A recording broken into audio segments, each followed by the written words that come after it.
doing it, but you got it. Kel, what do you think? Do you think we should get into our official live stream of the podcast, the Shred the Mic with Zeke and Kelly podcast? Sure, I think so. I think we can share a couple of things too that we learned from last week. Right? I don't know if that's officially part of the podcast, but yeah, let's go. Like Absolutely. as far as comments go, we want you guys to comment. Like, we're here for your feedback. We love it. I mean, keep it positive, if possible. But so if when you write a comment, if you could just put hashtag sirens, if it was the joke I did about sirens or something, so we know which joke you're referring to. Even if you're just like, I loved it, just put one word or something so we know which joke it was, because sometimes we miss them and we read them later. So that would be helpful for us if you can do that. Yeah, and I'll also throw in too that based off of what we did last week, somebody I know actually took it up on stage and did some material based off of what we did here in the live stream. I did. Yeah. Last night, Westside Comedy Theater's awesome open mic that they have. And I actually posted that on my Instagram if you want to see it. There's the raw version on the Shred the Mic podcast, and then what I did with it on stage. And it's still being developed, of course. But yeah, it was fun. It was really fun.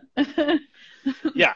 And it was cool for me to just sort of see something come from a germ of an idea to all of a sudden being, a thing that we're doing here, which is, a slightly more polished version. So, we've done obviously a little bit of writing on these on a premise, and then to actually see it on stage less than a week later in some sort of form, like did really well.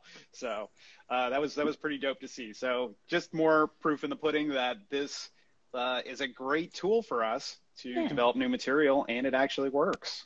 Yeah, it does. All right, Kel, it's about that time. Are you ready to shred that mic? Oh, am I going first again? Hell yeah. Why break a good thing? Let's do it. Whew, I think I'm ready to shred the mic. All right, let me get a stopwatch going. Here we go. All right, Kel. We're going to shred the mic in 3, 2, 1, go. Shred. Okay. So I posted a joke on TikTok last week about why a vibrator is better than a one-night stand. It was a 3-parter because there were a lot of reasons. And there was one section that this guy commented on where I say, my vibrator does not sweat on me, it's not a horrible kisser, and it never wants a 69. Apparently this one really just got under his craw. And he goes, but can it pay the rent? Yeah. So at first I was like, the fuck? I'm like, first of all, that's why I put one night stand and not just like human man in general. But you know what? That's not the point. Okay. What I ended up replying was, nah, it's cool. I do. Because the point is that I can pay my own rent and I don't need a swinging dick to do it, whether it's made out of flesh or latex. Okay. Or whatever the fuck vibrators are made out of. Yeah. And like, who does he think is paying my rent now? Did he think I was homeless because I was single? Is he concerned for my welfare that there's no dick to pay my rent? Oh my God, was he offering? I may have overreacted. Yeah.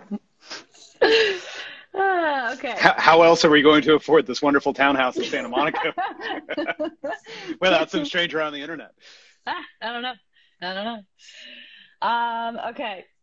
So next up, so I was setting up my Patreon page the other day, and I was just trying to post like the banner photo. So I was posting pictures of me doing stand-up, holding a microphone, and it kept saying, this may contain graphic content or nudity, like flagging my photo. And I was like, I'm fully clothed, like as I, typically am when I do stand up. So I didn't understand it. I did a couple different ones, and then I thought I'd test it out. So I put a picture of me in a bikini, and it zoomed in on nothing but flesh. No problem. Didn't flag it. Had no problem with that. So I tried another one of me holding a microphone, flagged it, and you know what I decided? Patreon thought the microphone was a dick. Yeah. That's the only explanation. But then Zeke tested it out. Zeke posted a picture of himself doing stand-up, holding a microphone. No problem. No problem with that. So apparently they're fine with images of men holding dicks in their face, just not women. You know, Patreon is upholding the patriarchy. So. Yeah, I'm about to post a picture of me holding an actual dick to just see if it flags it at this point. I like that. Patreon.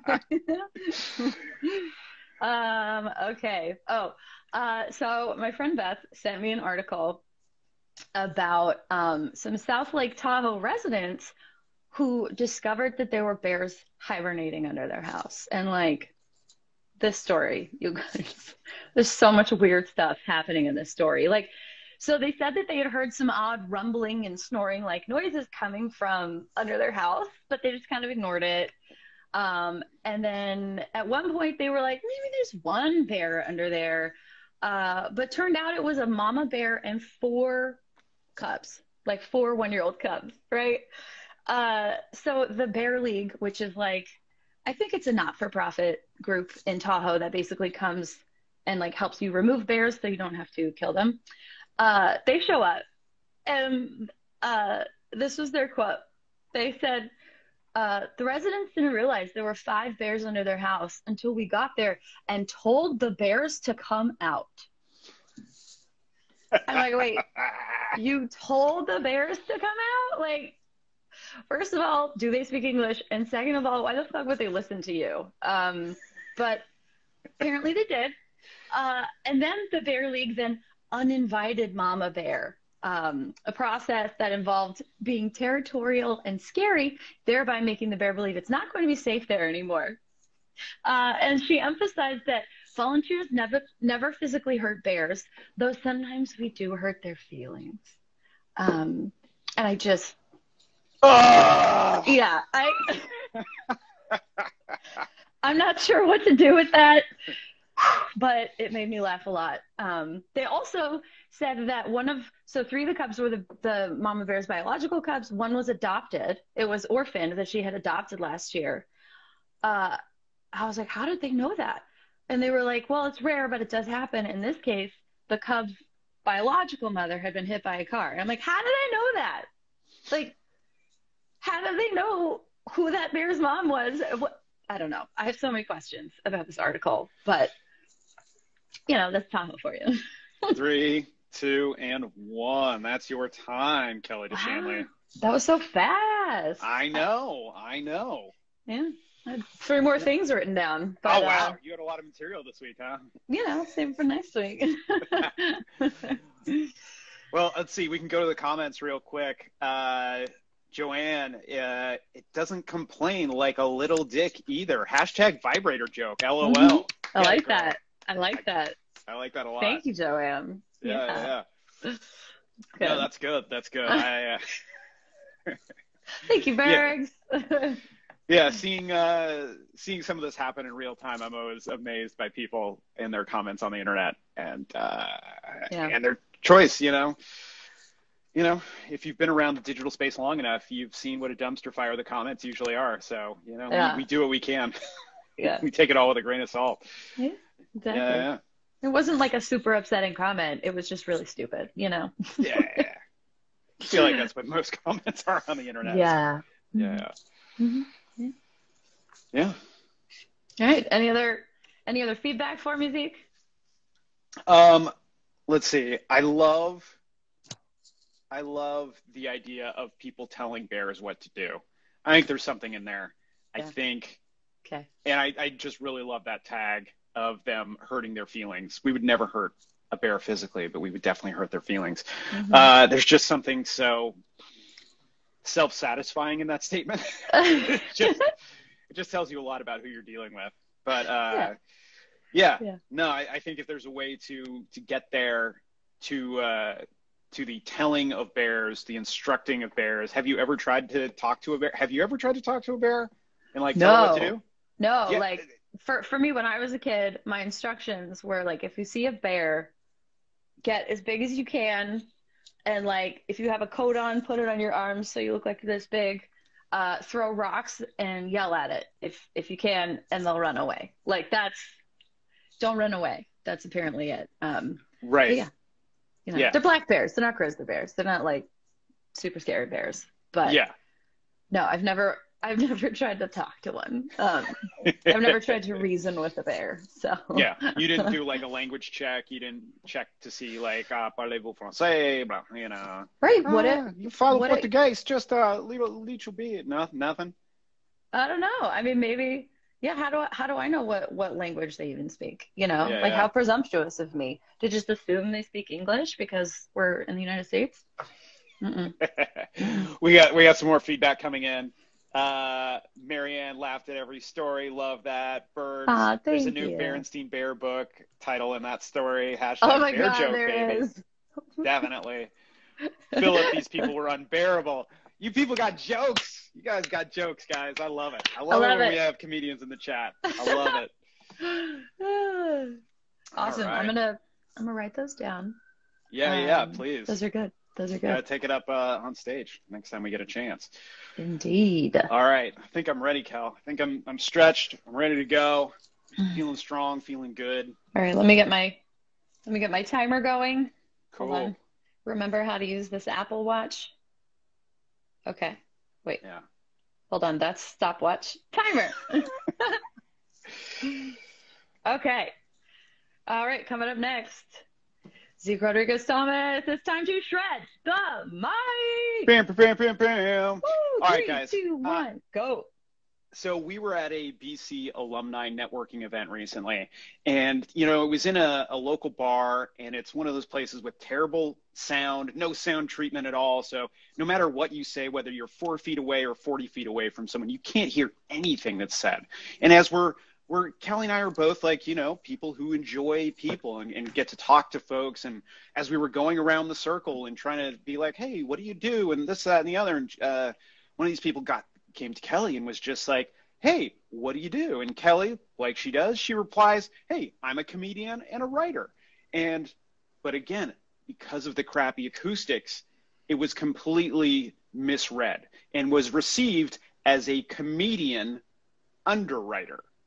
And I was like, wow, this is the most LA-specific job in the history of jobs, combining the fun and sexy nature of show business along with the dry and chaste world of insurance underwriting. And I was just thinking to myself, I was like, I know comics tend to be like loose cannons and have generally poor decision-making abilities by and large, right? But do they need special insurance? Are they that much of a liability? And I was like, wait, do I need coverage? Like, what are the limits? Is it based on the material that we do? And then I thought to myself, what would it be like to be a comedian underwriter? And like, you get a new policy application and it's just like, new policy just came in. All right, he's a setup punchline guy, pretty standard, nothing out of the ordinary. Okay, yeah, some I just broke up with my girlfriend material. Okay. Some light misogyny, but nothing too out of the ordinary. Ooh, fresh take on capers. Okay, I like this guy. Good. No politics? Good. We're safe. No COVID. Okay. Ooh, he drops the N-word once at the end of every set. Oh, and he's white. Oh, no. Okay. Cancel his policy. No. Nope. We are not insuring Different this guy. kind of High cancel. Probability that he will get slapped.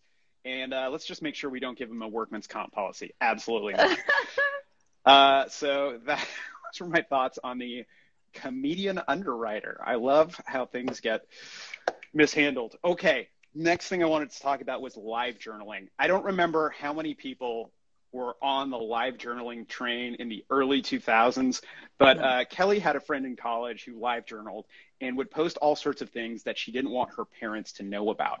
And was honestly shocked and appalled that her parents would find out about something she had put on the internet, right? And this was early internet. This was like pre-social media. But even me, I'm an idiot. I knew that once it's digital, it's forever, right? I was a maniac, okay? This is pre-sobriety Zeke. I was a terror. I was a Tasmanian devil of running through people's lives. And even I knew not to post my most scandalous choices on the internet. And, you know, for me, I am very lucky. You know, all that I have left are like some still photographs of me running naked through random places and wearing shark costumes. I don't know. It was a long time ago. But it reminded me that I have an ex-girlfriend who LiveJournaled. And man, it just reminded me how cringe it was before I knew what cringe was.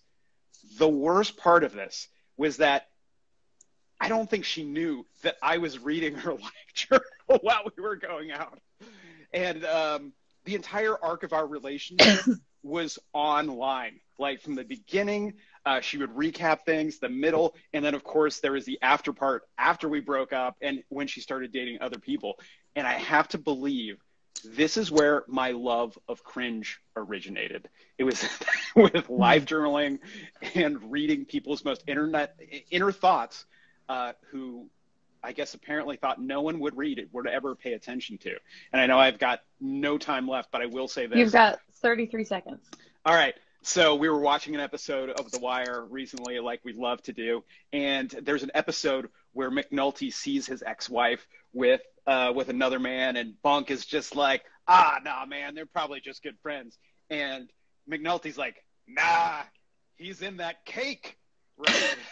With all the authority. And what we're supposed to figure out is apparently cake is a metaphor for a vagina. And I'm just wondering, as I'm out of time here, I'll just wrap up by saying, cake? Really? Cake? I mean, West Coast slang, cake refers to booty, right?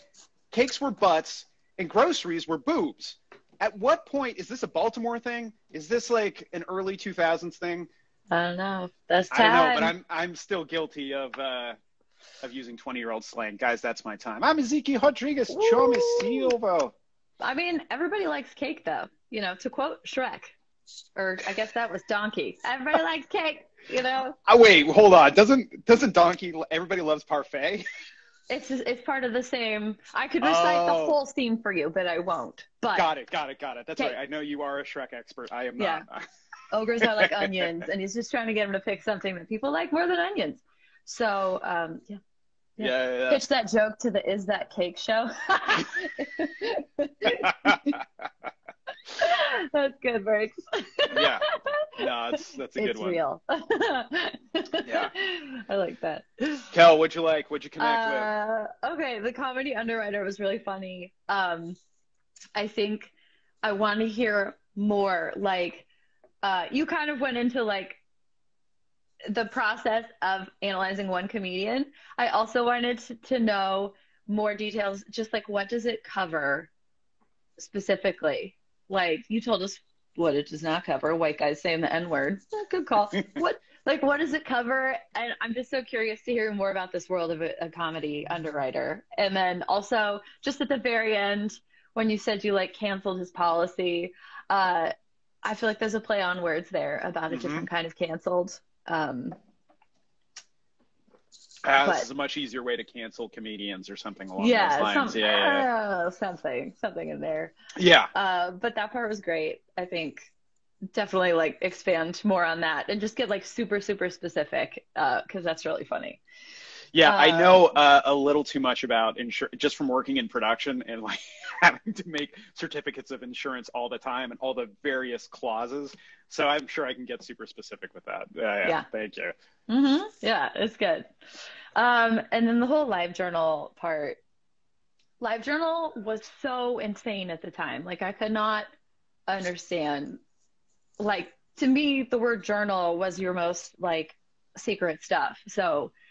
But then now with social media, how it is now, we're all kind of live journaling. But I think what would be a fun take is like if someone was live journaling now, like or like the year 2020, what a big live journal, like what, because it was so like groundbreaking and vulnerable then. But like, what if it was happening now? I guess what would you live journal about if you were to use it? Or maybe we could hear like an excerpt from your non-existent LiveJournal from the LiveJournal. year 2004. You know, Yeah. like The year was 2004. Dashboard Confessional was my soundtrack. Like, oh yeah, yes. And I mean, that is kind of based in reality. yeah. Hey, let's go to the comments real quick. Yeah. Let's see. My boy Maxim, bear under the house, less scary than tech people moving in. The bears don't increase the rent. Mm-hmm. That's true. Social commentary. I love it. Maxim again, comedy underwriters for those that kill and murder. That's good. That's really good. That's good. That's good. I may have to use that. I love that. Making notes. Cal, can you keep going through the comments here? Is it someone who writes checks to prop a comedian, or is it someone who writes for comedians but under them and handing jokes up from them on stage? That's kind of funny too. If you're just like, you know, almost like literally a puppeteer for a comedian. Just here you go.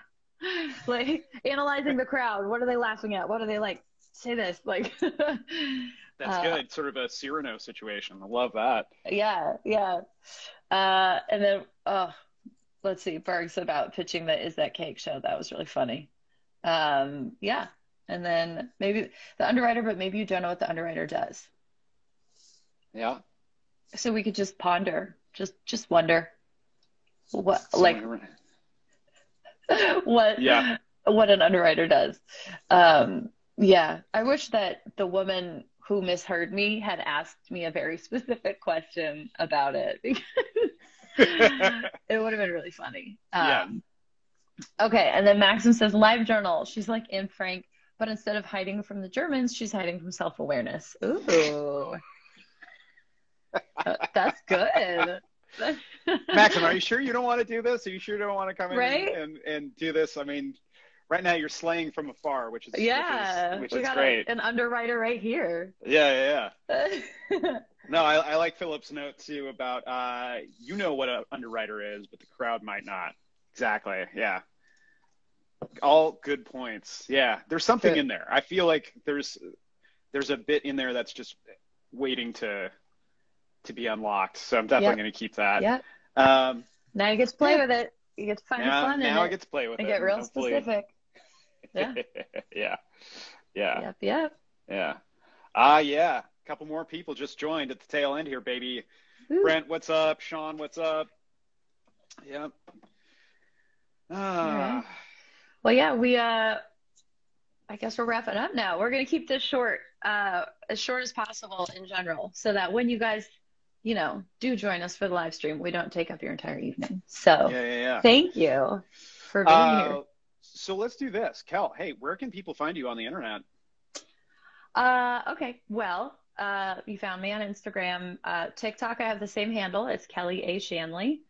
And let's see, YouTube, I have a channel there, just Kelly Shanley. Just, I guess it's not an @ on YouTube, but they have shorts now that are like reels and, full-length videos. So, and then let's see, on Medium, I have a lot of humor writing up on Medium, just under Kelly Shanley again. And Patreon, I'm in the process of starting a Patreon. So I'll have even more content and, places for you to find me and all that stuff. So, yeah.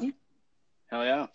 You guys can find me on Instagram like you already have. Zeke Thomas is rad. TikTok, Zeke Thomas is rad. On YouTube, Zeke Thomas. And for all your other Zeke Thomas needs, you got ZekeThomas.com, baby. You have all the ways of getting in contact with me. Hey, but speaking of Patreon, big announcement today. Today is the first day of the launch of my Patreon at Zeke Thomas is rad. So patreon.com/Zeke is rad. Guys, very exciting news. I've spent way too much time going live today on YouTube, on Facebook, and now with you guys actually developing new material, which by far is my favorite part of this entire job. But I got some amazing perks. It's all based off of surfing and shredding and skiing. So I have many tiers starting at $5. I have the Kooks tier. I have the Groms tier at $10. I have the Johnny Utah tier for all you FBI agents out there that just can't wait to shred that gnar. And then I have some ridiculous tiers that I don't expect anybody to do except perhaps my rich uncle, and that's the Bodhisattva tier from Point Break at $99 a month with some crazy access. And then, of course, I have the ludicrous mode, the Harkin Banks tier. For those of you who have not seen Hot Dog the movie, the lead character's name is Harkin Banks. See it. Watch it. I feel like I would be spoiling the entire movie if I mention anything else. Anyways, he alone is worth $500 a month. An amazing amount of access, great perks in there. You have merch available. You have, you have programming available from my personal training and functional bodybuilding stuff and a whole bunch of cool stuff. Anyways, go check it out. I would love it if you join me and join the community on there. I've been posting a lot of Patreon-only exclusives, and we'll continue to just use all this to further our collective stand-up careers, guys. Woo! Kel, how you feeling? Good. That was fun. You feel like you got something out of it? I think so, yeah. It's always fun. Always fun. Absolutely. I feel like our chat is always key, super clutch. I appreciate all you guys for coming out and supporting us, helping us with joke punch-ups, and just in general, tuning in and supporting. Thank you. Yeah. You guys are awesome. You guys are Legion. We will see you guys next week, 6 p.m. West Coast time for Shred the Mic with Zeke and Kel. Woo! Shred it! See you guys later. Bye. Bye.